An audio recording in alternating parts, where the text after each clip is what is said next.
ഒരു ബ്രേക്കപ്പിന് ശേഷം ആൺകുട്ടികളാണോ അതോ പെൺകുട്ടികളാണോ പെട്ടെന്ന് റിക്കവർ ആകുന്നത്? പ്രധാനമായിട്ടും ഒരു ബ്രേക്കപ്പ് നടക്കുമ്പോൾ, അതായത് രണ്ടിൽ ഒരാൾ മരിച്ചു പോകുന്ന അവസ്ഥയാണ് ഏതൊരു ബ്രേക്കപ്പിനും.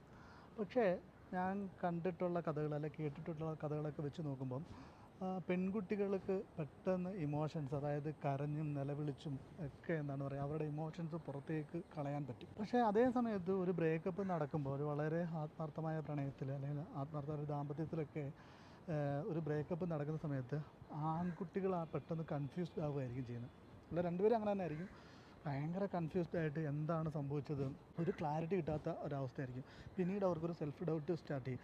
എൻ്റെ എന്ത് പ്രശ്നം കൊണ്ടാണ് ഇങ്ങനെ ഉണ്ടായത്, എൻ്റെ എന്തെങ്കിലും കുറവുകൾ കൊണ്ടാണോ, എൻ്റെ ജീവിതത്തിൽ മാത്രം എന്താണ് ഇങ്ങനെ ഉണ്ടായതെന്നുള്ള സെൽഫ് ഡൗട്ട്, കൺഫ്യൂഷൻസ്, അങ്ങനെ പല പല പ്രശ്നങ്ങളായിരിക്കും തോന്നുന്നത്. ബ്രേക്കപ്പ് എന്ന് പറഞ്ഞ റിയാലിറ്റിയെ അക്സെപ്റ്റ് ചെയ്യാൻ അവർക്ക് ഭയങ്കരമായിട്ടുള്ള മടിയായിരിക്കും. അങ്ങനെ എന്താണ് പറയുക, സ്വയം ശിക്ഷിച്ച് എന്താണ് പറയുക, നമ്മൾ സത്യം പറഞ്ഞാൽ ഒരു കിണറ്റി വീഴുന്ന അവസ്ഥയായിരിക്കും.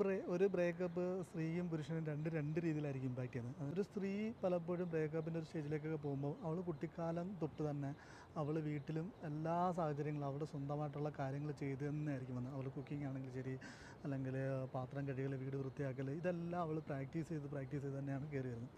പക്ഷേ ഒരു പുരുഷനെ സംബന്ധിച്ചിടത്തോളം ഒരു കാലത്ത് അവൻ്റെ അമ്മ ഉണ്ടായിരുന്നു, അല്ലെങ്കിൽ പിന്നീട് ഭാര്യ ഉണ്ടായിരുന്നു, അല്ലെങ്കിൽ ഇതൊക്കെ ചെയ്തു കൊടുക്കാൻ ആളുകളുണ്ടായിരുന്നു. പലപ്പോഴും ഒരു ബ്രേക്കപ്പിൻ്റെ സ്ഥാനം വരുന്ന സമയത്ത് ആദ്യം പുരുഷൻ എന്താണ് പറയുക, ഭയങ്കര അടിച്ചു പൊളിച്ച് ഭയങ്കര എന്താണ് സ്വാതന്ത്ര്യം കിട്ടിയ രീതിയിലൊക്കെ നടക്കും.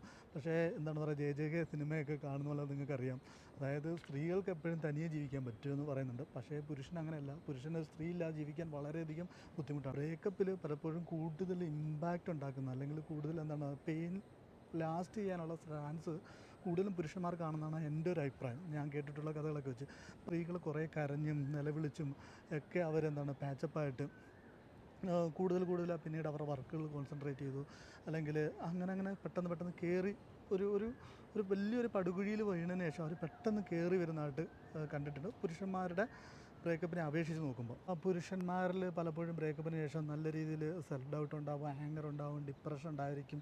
പിന്നീട് ഇതൊക്കെ അക്സെപ്റ്റ് ചെയ്യുന്ന ഒരു സ്റ്റേജ് വരും, ഫീൽ ചെയ്യുന്ന ഒരു പ്രോസസ്സൊക്കെ വരും. പല പുരുഷന്മാരുടെ ഡിപ്രഷൻ അല്ലെ പെയിൻ എന്നൊക്കെ പറഞ്ഞു കഴിഞ്ഞാലും അവർ പലപ്പോഴും മദ്യപാനത്തിലേക്ക് പോകാറുണ്ട്, മറ്റ് മയക്കുമരുന്നുകൾ ഉപയോഗിക്കാറുണ്ട്, മറ്റ് ബന്ധങ്ങളിലേക്ക്, ഇല്ലീഗലായിട്ടുള്ള റിലേഷൻഷിപ്പിലേക്ക് പോകാറുണ്ട്, മറ്റുള്ള ആക്ടിവിറ്റീസൊക്കെ ചെയ്യാറുണ്ട്. പലപ്പോഴും പല ആളുകൾക്കും ഇങ്ങനൊരു ബ്രേക്കപ്പ് വന്നു കഴിഞ്ഞാൽ, തകർച്ച വന്നു കഴിഞ്ഞാൽ തിരിച്ചു കയറാൻ പറ്റാത്തൊരവസ്ഥയിലേക്ക് പോകാറുണ്ട്. ഇന്ത്യൻ സിനാരിയോയിലൊക്കെ വെച്ച് നോക്കുകയാണെങ്കിൽ ഒരു ഡിവോഴ്സ് ആണെങ്കിൽ, അല്ലെങ്കിൽ ഒരു ദാമ്പത്യം ഒക്കെയാണ് വരുന്നതെങ്കിൽ അയാൾ വലിയൊരു സാമ്പത്തിക ബാധ്യതയിലേക്കൊക്കെ പോകാറുണ്ട്. അവർ കുട്ടിയോട് ഫാമിലിയോടൊക്കെ ഒരുമിച്ച് ജീവിച്ചതിന് ശേഷം അവർ പെട്ടെന്ന് ഒറ്റപ്പെടുകയാണ്. അപ്പം പല ആളുകൾക്കും എന്താണ് പറയുക, വലിയൊരു ശതമാനം ആളുകൾക്കും ഇതിനകത്ത് നിന്നൊന്നും തിരിച്ചു കയറാൻ പറ്റാത്തൊരവസ്ഥയായിരിക്കും ഉണ്ടാവുക. അപ്പോൾ ഈ ഒരു സിനാരിയോയിലൊക്കെ പുരുഷന്മാരാണ് കഷ്ടപ്പെടുന്നതെങ്കിൽ നിങ്ങളെ സഹായിക്കാൻ നിക്കീസ് കഫയുടെ ടീം തയ്യാറാണ്. ഇപ്പോൾ നമ്മൾ നിക്കീസ് കഫെ ഒരു കോഴ്സ് തയ്യാറാക്കുന്നുണ്ട്. ഈ കോഴ്സ് പെയ്ഡ് ആയിരിക്കും. നിങ്ങൾ ഈ പറയുന്ന ബുദ്ധിമുട്ടുകളൊക്കെ അനുഭവിക്കുന്നുണ്ട്, നിങ്ങൾക്കൊരു ഗൈഡൻസ് തരാൻ പറ്റും. പിന്നെ ബാക്കിയെല്ലാ ആക്ടിവിറ്റീസും നിങ്ങൾ കയറി വരേണ്ടതൊക്കെ നിങ്ങളുടെ ഒരു ഉത്തരവാദിത്തമാണ്. പലപ്പോഴും നമ്മളെപ്പോഴും പറയേണ്ടത്, അതായത് മുറിവേറ്റ എലിയെ നമുക്ക് ആ എലിയെ മുറിവൊക്കെ ഉണക്കി നല്ലൊരു എലിയാക്കി മാറ്റാം. പക്ഷേ നിങ്ങളെ ഒരിക്കലും സിംഹമാക്കി മാറ്റാൻ പറ്റത്തില്ല. അതായത് മുറിവേറ്റ സിംഹമാണെങ്കിൽ നമുക്ക് സിംഹമാക്കി മാറ്റാം, സിംഹക്കുട്ടിയാണെങ്കിൽ അതിനെ സിംഹമാക്കി മാറ്റാനുള്ള പ്രോസസ് നമുക്ക് പറഞ്ഞു തരാൻ പറ്റും. പക്ഷേ നിങ്ങൾക്ക് പലപ്പോഴും ഒരു ക്ലാരിറ്റി കിട്ടാതെ ആയിരിക്കും ഇരിക്കുന്നത്. പല പ്രശ്നത്തിലും ഒരു ബ്രേക്കപ്പിൻ്റെ സമയത്ത് എന്താണ് എൻ്റെ ജീവിതത്തിൽ സംഭവിച്ചത് നിങ്ങൾ നമ്മളോട് പറയുകയാണെങ്കിൽ, നിങ്ങളുടെ ജീവിതത്തിൽ കഥകളൊക്കെ പറയുമ്പോൾ നമ്മൾ എന്തുകൊണ്ട് നിങ്ങൾക്ക് സംഭവിച്ചു, എന്താണ് ഇനി നിങ്ങൾ ചെയ്യേണ്ടത്, നിങ്ങൾക്കൊരു ക്ലാരിറ്റി തരാൻ പറ്റും. ആ ക്ലാരിറ്റിക്ക് ശേഷം നിങ്ങൾക്ക് നിങ്ങളുടേതായ രീതിയിൽ വർക്ക് ചെയ്ത് നിങ്ങൾക്ക് എങ്ങനെ മുന്നോട്ട് പോകുന്നുള്ളൊരു ഗൈഡൻസ് തരാൻ പറ്റും. അതൊക്കെ യഥാർത്ഥത്തിൽ നമ്മുടെ 1-to-1 കൗൺസിലിങ്ങിലൊക്കെ ആയിരിക്കും ചെയ്യാൻ പറ്റുന്നത്. പക്ഷേ അതിലുപരി നമ്മളൊരു ഓവറോൾ കോഴ്സ് പ്ലാൻ ചെയ്യുന്നുണ്ട് നിങ്ങളെപ്പോഴൊക്കെയുള്ള ആളുകളെ സഹായിക്കാം. അപ്പം പലപ്പോഴും പറയാറുണ്ട് നിക്കീസ് കഫേ കൂടുതലും സ്ത്രീകളെ സപ്പോർട്ട് ചെയ്താണ് സംസാരിക്കാറുള്ളതെന്ന് പറയാറുണ്ട്. പക്ഷേ അതും അങ്ങനെ തന്നെയാണ്.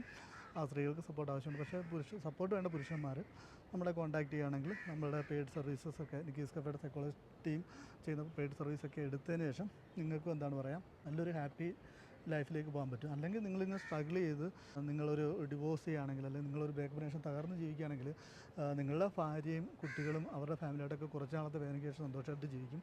നിങ്ങളിങ്ങനെ ഒറ്റപ്പെട്ട് ജീവിച്ച്, അല്ലെങ്കിൽ ഒറ്റപ്പെടൽ എന്ന് പറഞ്ഞാൽ ഭയങ്കര ഭയാനകമായ വേദനയാണ്. സിഗരറ്റ് വലിയേക്കാളൊക്കെ ദൂഷ്യഫലങ്ങൾ ഉണ്ടാക്കുന്നതാണ് ഒറ്റപ്പെടൽ എന്നൊക്കെയാണ് പറയുന്നത്. അപ്പോൾ ആ ഒറ്റപ്പെടലിൽ ജീവിക്കണോ, അല്ലെങ്കിൽ നിങ്ങൾക്ക് ഏറ്റവും പറ്റിയ സൊല്യൂഷൻ എന്താണ്, അതൊക്കെ നമ്മൾ ഓരോ വ്യക്തി ഐഡൻറ്റിഫൈ ചെയ്തിട്ട് പറഞ്ഞു തരുന്നതായിരിക്കും. ഈ ഒരു സർവീസ് നിങ്ങൾക്ക് യൂസ്ഫുൾ ആവുമെന്നാണ് എനിക്ക് തോന്നുന്നത്. അപ്പോൾ ഇത്തരത്തിലുള്ള ഒരുപാട് പ്രോജക്റ്റുകൾ നിക്കീസ് കഫേ കൊണ്ടുവരുന്നുണ്ട്.